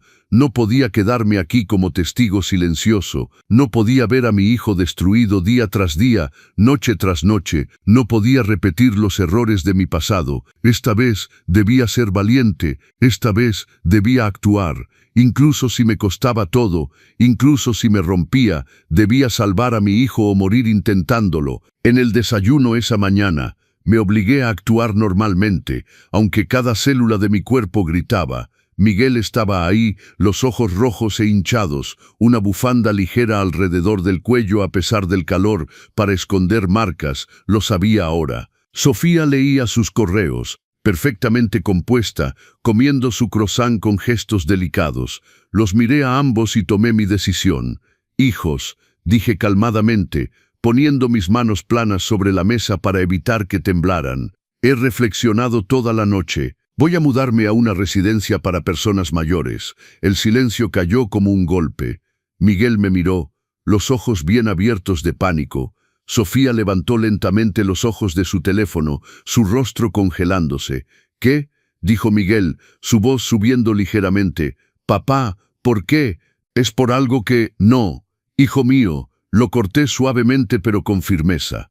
«No es culpa de nadie. La ciudad simplemente no me conviene. Soy un hombre de provincia. Me estoy ahogando aquí. Necesito espacio, vegetación, aire. Encontré una residencia excelente en Coyoacán, los Jardines del Atardecer. Tienen un huerto comunitario, una biblioteca, actividades. Será mejor para todos». Sofía puso su teléfono, su mirada acerada. «Roberto, hemos hecho tantos esfuerzos para recibirlo. Preparamos esta habitación, adaptamos nuestras vidas. Y quiere irse después de solo 2 semanas. ¿Qué va a decir la gente? Que maltratamos al padre de Miguel». «Dirá la verdad», respondí calmadamente, «que prefiero la independencia de una residencia. A mi edad es perfectamente normal. Podrán visitarme cuando quieran». Miguel me miraba con algo que se parecía al terror puro. Sus labios temblaban. Sabía que yo había visto, y sabía lo que pasaría después de mi partida. «Papá, por favor», murmuró, «quédate, queremos que te quedes». Pero sus ojos decían otra cosa. Sus ojos suplicaban. «No me dejes solo con ella. Mi decisión está tomada», dije firmemente, sosteniendo su mirada, tratando de transmitir un mensaje silencioso. «No te estoy abandonando. Voy a buscar ayuda. Aguanta». Me mudé al día siguiente. Miguel me ayudó a instalarme en los Jardines del Atardecer, un establecimiento moderno y luminoso en Coyoacán, con jardines magníficos, una biblioteca bien surtida, residentes amables. Mi habitación era pequeña pero cómoda, una ventana daba a los jardines, una cama simple, un escritorio, un sillón, un pequeño baño. Todo lo que necesitaba. Miguel depositó mis cosas en silencio, evitando mi mirada. «Papá», dijo finalmente mientras se preparaba para partir, «gracias por entender, por la residencia. Es mejor así». «Miguel», dije tomándolo por los hombros, «escúchame bien. Te amo, te amaré siempre, y cuando estés listo para irte, estaré aquí. ¿Me oyes? Donde sea que esté, cualquiera que sea el momento, me llamas y estaré ahí. No necesito irme, murmuró. Pero sus ojos, ay, sus ojos decían lo contrario. Lo abracé, sintiendo sus huesos demasiado salientes, su cuerpo temblando ligeramente. Te amo, hijo mío, nunca olvides eso. Asintió contra mi hombro. Luego se separó rápidamente y partió sin una palabra más. Lo vi desaparecer por la ventana, subiendo a su auto, y supe con una certeza absoluta que la verdadera guerra apenas comenzaba. Los jardines del atardecer me recibieron con su rutina tranquila y reconfortante. Las mañanas comenzaban con un desayuno comunitario, café, pan dulce, conversación ligera con los otros residentes. Luego actividades, gimnasia suave, taller de acuarela, club de lectura. Por la tarde, caminaba por los jardines, me sentaba en las bancas, leía mis libros, pero mi mente nunca descansaba. Cada vez que cerraba los ojos, veía a Miguel bajo esa agua helada. Escuchaba la bofetada, veía sus ojos vacíos. 3 días después de mi instalación, conocí a Guadalupe Mendoza. Era una tarde suave de septiembre. Estaba sentado en una banca cerca del huerto comunitario, aplastando maquinalmente semillas secas de caléndula en mi palma, perdido en mis pensamientos oscuros. Disculpe, ¿es usted Roberto Morales, el profesor de literatura de la preparatoria Benito Juárez? Levanté los ojos. Una mujer de unos 70 años estaba frente a mí, sonriente, los ojos brillantes de reconocimiento. Guadalupe Ramírez. Bueno, Mendoza ahora. Retomé mi apellido de soltera después de mi divorcio. Río. Dios mío, Roberto, qué sorpresa. Nos abrazamos calurosamente. Lupe había sido profesora de matemáticas en la misma preparatoria que yo. Habíamos compartido tantos cafés en la sala de profesores, tantas discusiones sobre nuestros alumnos, sobre la educación, sobre la vida. Nos sentamos juntos, poniéndonos al día. Ella estaba en la residencia desde hacía 2 años después de vender su casa en Oaxaca. Su salud iba bien. Sus nietos la visitaban regularmente. ¿Y tú, Roberto?, preguntó. ¿Te ves preocupado, atormentado incluso? Miré a esta mujer que me había conocido durante 20 años de carrera, una colega de confianza, una amiga, y lentamente, prudentemente comencé a hablar. No todo, no todavía, solo lo suficiente para tantear el terreno. Mi hijo atraviesa un periodo difícil en su matrimonio. Lupe me miró con una intensidad repentina, su sonrisa desvaneciéndose. ¿Difícil? ¿Cómo, Roberto? Algo en su mirada, algo comprensivo y doloroso me hizo continuar. Su esposa, ella lo controla, lo domina, lo castiga. Creo que le hace daño. Lupe puso su mano sobre la mía, apretándola suavemente. Cuéntame todo. Y conté, la regadera a las 3 de la madrugada, el agua helada, las bofetadas, los moretones escondidos, el terror en los ojos de Miguel, mi propia huida cobarde del departamento, mi sentimiento de impotencia. Cuando terminé, me sentía vaciado, agotado, pero también extrañamente aliviado. Era la primera vez que ponía palabras sobre todo esto, que lo volvía real al verbalizarlo. Lupe tenía lágrimas en los ojos. Roberto, dijo suavemente, mi hija Daniela vivió exactamente lo mismo durante 5 largos años con su esposo, un abogado brillante, encantador en público, un monstruo en privado. La golpeaba, la aislaba, la destruía poco a poco. ¿Cómo salió de eso? Con ayuda, mucha ayuda. Primero, tuve que abrir los ojos. Durante mucho tiempo, no vi nada. O más bien, no quise ver nada. Los signos estaban ahí. Los moretones accidentales, las excusas cada vez más frecuentes para cancelar visitas, el aislamiento progresivo, pero me decía, todas las parejas tienen problemas, no debo inmiscuirme. Se limpió los ojos, y luego un día vino a verme con un ojo morado que ya no podía esconder. Y en sus ojos, Roberto, ya no había nada, ni tristeza, ni enojo, solo vacío. Eso es lo que me aterrorizó. Estaba muerta por dentro. ¿Qué hiciste? Actué. Encontré una abogada especializada en violencia doméstica, licenciada Elena Cortés, brillante, tenaz. Construyó un expediente sólido, fotos de las lesiones, testimonios, grabaciones, y sacó a mi hija de ese infierno. Lupe me miró intensamente. Roberto, Tu hijo es la hija de alguien. Alguien lo crió, lo amó, lo protegió, y ahora está sufriendo. No puedes quedarte con los brazos cruzados. Pero él no quiere irse, exclamé con frustración. La defiende. Dice que es su culpa, que ella lo ayuda a ser mejor.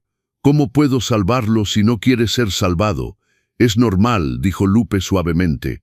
Las víctimas siempre defienden a sus verdugos al principio. Es el síndrome de Estocolmo doméstico, la manipulación psicológica, la destrucción de la autoestima. Pero puedes preparar el terreno, estar ahí cuando esté listo, y hacer que esté listo lo más rápido posible.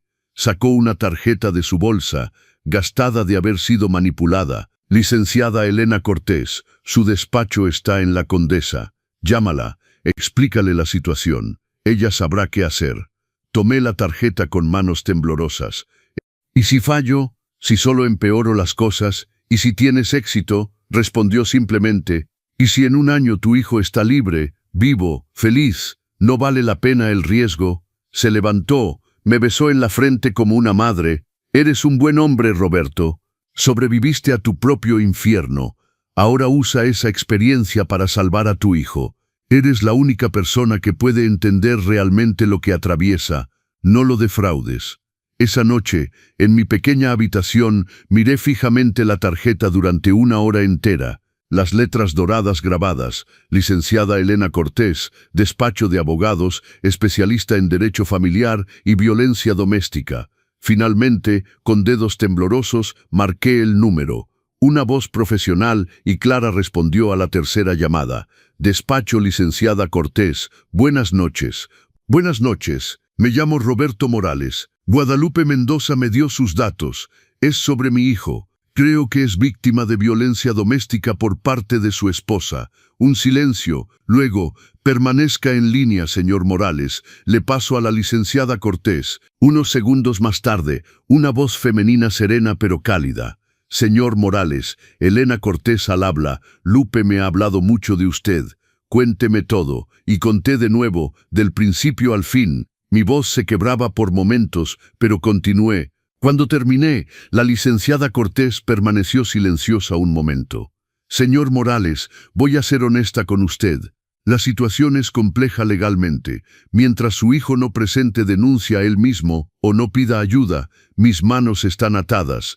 No puedo actuar sin su consentimiento. Mi corazón se apretó. Pero, continuó, lo que puedo hacer es preparar el terreno, guiarlo sobre cómo ayudarlo a abrir los ojos, a documentar los abusos, a construir un expediente sólido para cuando esté listo para actuar. Y créame, señor Morales, estará listo un día. La pregunta es solo cuándo. Y estaremos listos en ese momento. ¿Qué debo hacer? Primero, restablecer el contacto con su hijo suavemente, sin presión. Hágale saber que está ahí, que no lo juzga, que entiende. Segundo, si acepta hablarle, guíelo hacia la documentación, fotos de las lesiones, grabaciones de audio de los incidentes, diario detallado de cada abuso. Tercero, construya una red de apoyo. Su hijo necesitará testigos, aliados cuando decida irse. ¿Y si ella lo mata antes de que esté listo? Pregunté, mi voz quebrándose. Es un riesgo, admitió.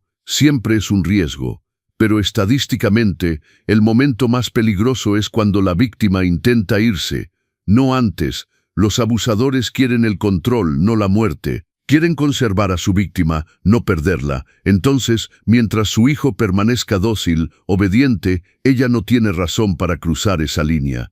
Pero tan pronto como muestre signos de rebelión, de voluntad de irse, ahí sí, el peligro aumentará exponencialmente. Entonces, ¿qué hago? Repetí desesperado. Sea paciente, esté ahí. Y cuando lo contacte, y lo hará tarde o temprano, todos lo hacen, esté listo para actuar rápido, muy rápido. Deme su número, permanezco disponible las 24 horas. Cuando decida actuar, tendremos tal vez solo unas horas para sacarlo de ahí antes de que ella reaccione. Las 2 semanas siguientes fueron un ejercicio de paciencia torturante. Llamé a Miguel varias veces, siempre a su celular de trabajo, nunca a su número personal que se había vigilado por Sofía. Las primeras llamadas no respondió. Luego finalmente, un jueves por la noche hacia las 8 contestó. Bueno, Miguel, soy papá. ¿Cómo estás, hijo mío? Un silencio. Escuché ruido de fondo. El tráfico, gente hablando. Estaba afuera, lejos del departamento. Papá, su voz estrangulada.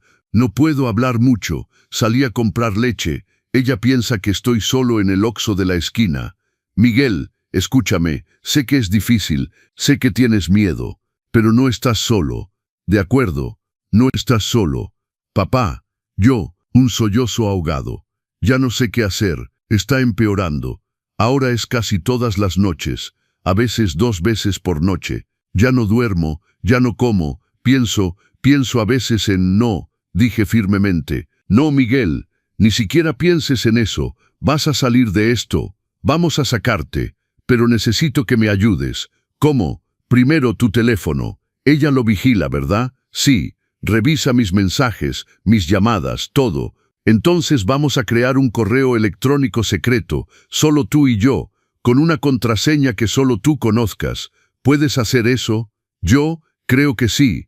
Créalo esta noche si puedes. Algo neutral que no parezca sospechoso, como una cuenta de Gmail con un nombre al azar. Y envíame la dirección por mensaje de texto desde un teléfono público. ¿Recuerdas dónde están? Hay uno cerca de mi oficina. Perfecto. Segundo, tu celular. Tienes la grabadora de voz. Vas a activarla y dejarla grabar toda la noche, todas las noches. Esconde el teléfono en algún lugar de la recámara donde ella no lo encuentre, bajo el colchón, en un cajón de ropa. Si te pregunta por qué no está en tu buró, di que leíste que hay que alejar los teléfonos de la cama para dormir mejor, que estás tratando de mejorar tu sueño. De acuerdo. Tercero, los moretones, las marcas. Tómalas en foto, todas, con la fecha y hora en cada foto, y envíalas a ese correo secreto. No las guardes en tu teléfono. Ella ve tus fotos también, ¿verdad? Sí, exactamente. Por eso las envías inmediatamente y las borras. ¿Entendido? Sí. Cuarto, un diario. No en papel podría encontrarlo. En ese correo secreto, cada incidente, fecha, hora, qué pasó, qué dijo, qué hizo. Solo hechos, sin emoción, sin interpretación, solo lo crudo. Papá, tengo miedo. Si descubre, sé prudente, muy prudente. No tomes ningún riesgo innecesario. Pero Miguel, escúchame bien, esta documentación es tu bote salvavidas. Cuando estés listo para irte, y un día lo estarás, te lo prometo, necesitaremos pruebas sólidas. Sin eso, es tu palabra contra la suya, y ella es abogada. Sabe cómo manipular el sistema. Debemos ser más listos que ella. De acuerdo. Última cosa, la más importante. Cuando decidas decirle que quieres el divorcio, nunca lo hagas cuando estén solos en el departamento. ¿Me oyes? Nunca. El momento más peligroso es ese. Podría volverse violenta, lastimarte gravemente, secuestrarte. Cuando estés listo para pronunciar esa palabra divorcio, me llamas primero. Organizaremos todo, un lugar seguro a donde ir inmediatamente, una abogada lista para actuar, la policía en alerta. De acuerdo, de acuerdo. Te amo, hijo mío. Yo también te amo, papá. La línea se cortó. Las semanas siguientes fueron una tortura lenta. El correo secreto fue creado miguelwork2024@gmail.com, un nombre totalmente neutral.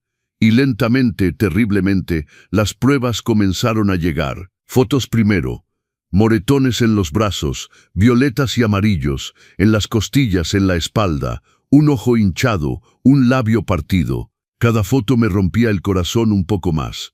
Luego archivos de audio. La voz de Sofía, glacial, metódica. Eres patético. Mírate llorando como un bebé. Un hombre de 35 años, director regional. Y lloras, me das asco. Sin mí, no serías nada, absolutamente nada. Un profesor miserable como tu padre, eso es lo que quieres ser. El sonido de una bofetada. Di que lo sientes, di que eres un fracasado. Lo siento, soy un fracasado.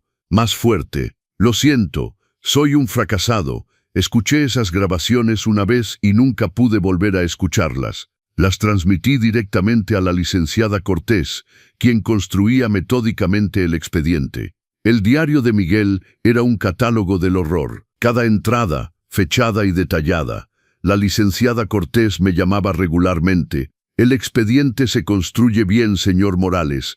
Tenemos con qué actuar. Ahora solo hay que esperar el momento correcto, cuando Miguel esté listo. El momento llegó una noche de octubre, un martes. Mi teléfono sonó a las 10:37 de la noche.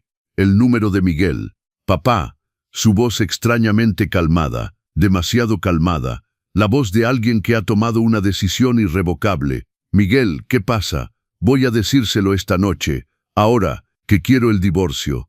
Mi sangre se heló. Miguel, no, no ahora, no cuando están solos. Habíamos dicho, papá, no puedo más. Si no lo hago ahora, esta noche, nunca lo haré. He tomado la decisión, debo hacerlo. ¿Dónde estás? En el baño. Ella piensa que me estoy duchando. Pero papá, tengo tanto miedo. Escúchame atentamente.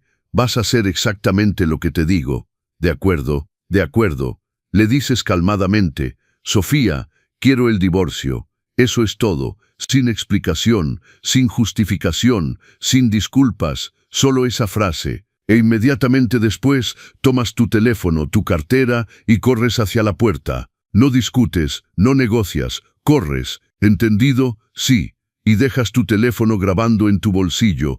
Todo lo que pase será grabado. De acuerdo. En cuanto salgas del departamento, corres a la calle, tomas un taxi y vienes directamente aquí a la residencia. Estaré en la entrada. La licenciada Cortés estará en alerta. Si algo sale mal, si se vuelve violenta, si intenta detenerte, gritas fuerte. Los vecinos escucharán y llamas a la policía, el 911, inmediatamente.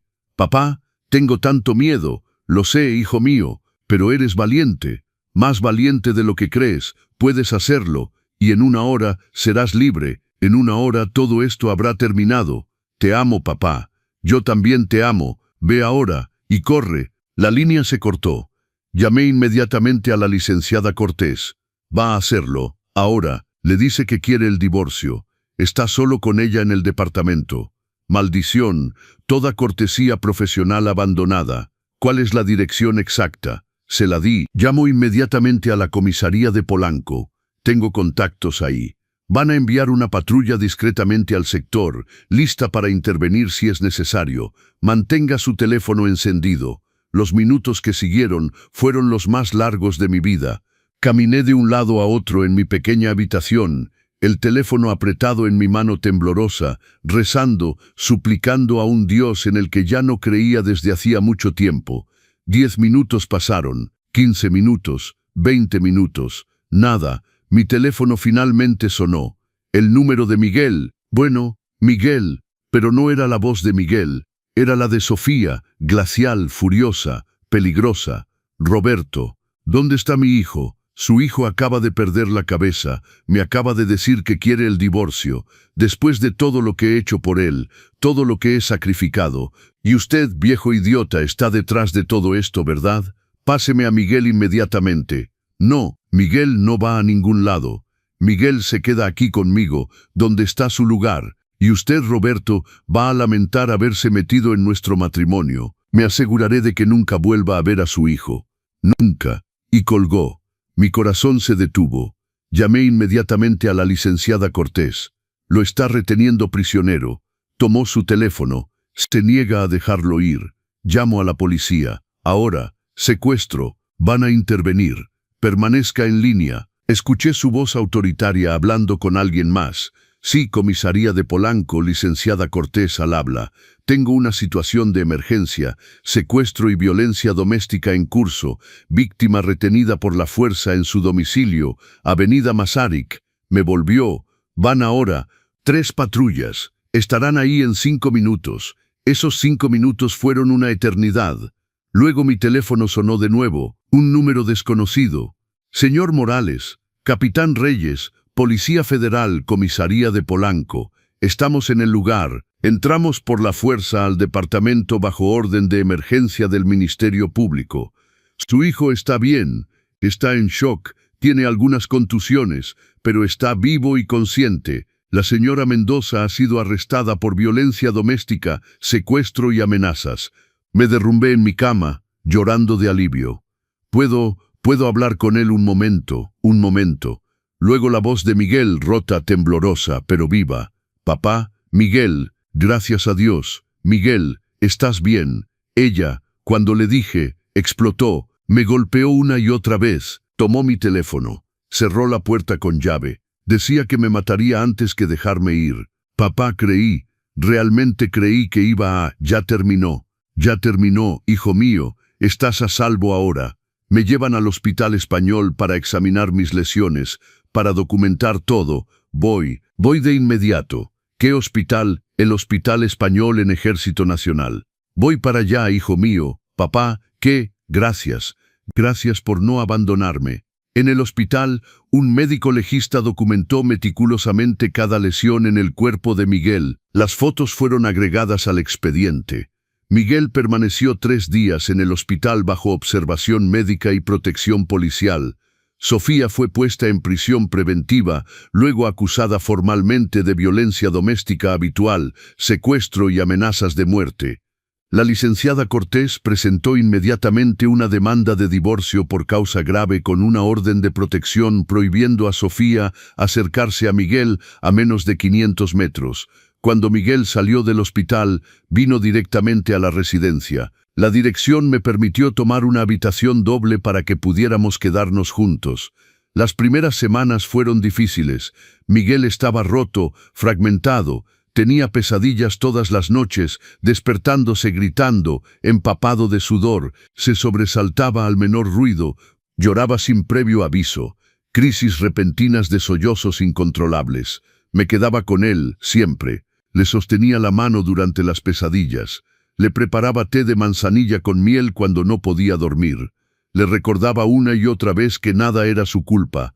Comenzó terapia con un psicólogo especializado en trauma. 2 veces por semana. Lentamente, muy lentamente, pedazos de él comenzaron a rearmarse. El juicio tuvo lugar 6 meses después, en marzo. Sofía había contratado a los mejores abogados que el dinero podía comprar. Intentaron pintarlo todo como una mentira, una fabricación, pero teníamos las pruebas, las grabaciones, las fotos, el diario, el testimonio del médico legista, el testimonio de los policías que habían encontrado a Miguel encerrado en el departamento, cubierto de moretones frescos. Y teníamos algo más. Los vecinos de enfrente habían instalado recientemente cámaras de seguridad. Una de las cámaras apuntaba directamente al pasillo del piso 18 y había grabado la noche del 15 de octubre. En esa grabación se veía a Miguel salir del departamento corriendo, visiblemente aterrado. Luego Sofía aparecer, alcanzarlo en el pasillo, agarrarlo del cabello, jalarlo violentamente hacia atrás. Miguel tratando de zafarse. Sofía abofeteándolo 1, 2, 3 veces con una fuerza terrible, luego arrastrándolo por el cabello de vuelta al departamento mientras él trataba de resistir. Los abogados de Sofía se quedaron lívidos. El veredicto cayó 2 semanas después. Después del examen atento del conjunto de pruebas presentadas, este tribunal concluye que la señora Sofía Mendoza de Torres es culpable de violencia doméstica habitual, secuestro y amenazas de muerte contra su esposo, el señor Miguel Morales. En consecuencia, el tribunal el divorcio se pronuncia por culpa exclusiva de la señora Mendoza. 2. Compensación financiera de 3 millones de pesos a favor del señor Morales por daños morales y físicos sufridos. 3. La señora Mendoza es condenada a 3 años de prisión, 2 con suspensión condicional, prohibición definitiva de acercarse al señor Morales a menos de 1000 metros bajo pena de encarcelamiento inmediato, obligación de atención psiquiátrica para la señora Mendoza durante un periodo mínimo de 5 años. Miguel, sentado junto a mí, estalló en sollozos, no de tristeza, de alivio, de liberación. Lo abracé mientras lloraba, toda la tensión y el terror acumulados durante años finalmente saliendo de su cuerpo. Ya terminó, murmuré. Realmente terminó. 1 año pasó. Miguel rentó un pequeño departamento en La Condesa, 2 recámaras luminosas cerca de un parque. Nada lujoso, pero era suyo. Su espacio seguro, pacífico. Continuó su terapia, retomó progresivamente el trabajo, primero medio tiempo, luego tiempo completo. Sus colegas fueron comprensivos, solidarios incluso, y conoció a María, una compañera del departamento de comunicaciones. Comenzaron a almorzar juntos, solo como amigos al principio, pero algo creció. Me la presentó 6 meses después del juicio. Era cálida, genuina, amable, y sobre todo miraba a Miguel con respeto, con admiración sincera, pero sin esa intensidad posesiva y peligrosa que Sofía siempre había tenido. Hoy, 2 años después del juicio, mi vida ha encontrado una paz que nunca había conocido antes. Miguel me visita 3 veces por semana en la residencia, a menudo con María. Me hablan de sus proyectos. Están buscando un departamento más grande. Hablan incluso de matrimonio eventualmente, pero sin prisa, tomando su tiempo. Los domingos, cuando hace buen tiempo, vamos a caminar juntos por Coyoacán, y hablamos de todo y de nada, del pasado sin vergüenza, del presente con gratitud, del futuro con esperanza. ¿Sabes qué aprendí, papá?, me dijo Miguel un día mientras mirábamos a los artistas en el Jardín Centenario, que la familia no es solo la sangre, es la gente que se queda cuando todo se derrumba. Eres tú, es María ahora, es la licenciada Cortés que luchó por mí, es Lupe que te guió. La familia es aquellos con quienes ya no tenemos miedo, aquellos con quienes podemos ser vulnerables sin riesgo de ser destruidos. Asentí, con lágrimas en los ojos. Tienes razón, y sabes algo, eres el hombre más valiente que conozco. No me siento valiente, me siento solo aliviado. Vivo por primera vez desde hace tanto tiempo. Eso es el valor, no es la ausencia de miedo, es continuar a pesar del miedo. Sobreviviste a un infierno y encontraste el valor de irte, de testificar, de reconstruir. Muchos nunca lo logran. Me apretó la mano y continuamos nuestro paseo en silencio. Un silencio cómodo, pacífico. Por la noche a veces, todavía me despierto hacia las 3. Esa hora maldita que permanecerá siempre grabada en mi memoria. Pero ahora, en lugar de la angustia, siento gratitud, porque mi hijo es libre, porque el ciclo de violencia que Dolores había comenzado, que yo no había sabido romper, finalmente ha terminado. Mi vida, antes un mar de tormenta y miedo, se ha convertido en un puerto tranquilo. No porque haya olvidado, nunca se olvida realmente, sino porque elegí actuar, porque me negué a dejar que el miedo me paralizara una segunda vez. Y si mi historia, si nuestra historia, la mía, la de Miguel, la de todas las víctimas que sufren en silencio, puede ayudar a una sola persona a reconocer las señales, a encontrar el valor, a pedir ayuda, a romper el silencio, entonces todo habrá valido la pena, porque nadie debería vivir en el terror, nadie debería ser torturado en su propia casa, nadie debería tener que elegir entre su vida y su libertad. Siempre hay ayuda. Siempre hay gente que se preocupa, profesionales que saben, leyes que protegen. Solo hace falta un primer paso, una llamada, una palabra confiada a la persona correcta. Y la libertad, aunque parezca imposible, aunque sea aterradora, siempre está al alcance de la mano. Solo hay que encontrar el valor de extender el brazo y tomarla. ¿Te gustó mi historia? Si escuchaste hasta el final, deja un 1 en los comentarios. Si te gustó, puedes apoyarme dando like al video. Tengo muchas otras historias de vida como esta en los consejos del abuelo, así que no olvides suscribirte y activar la campanita. Dime también desde dónde nos ves en los comentarios. Nos vemos en la próxima historia.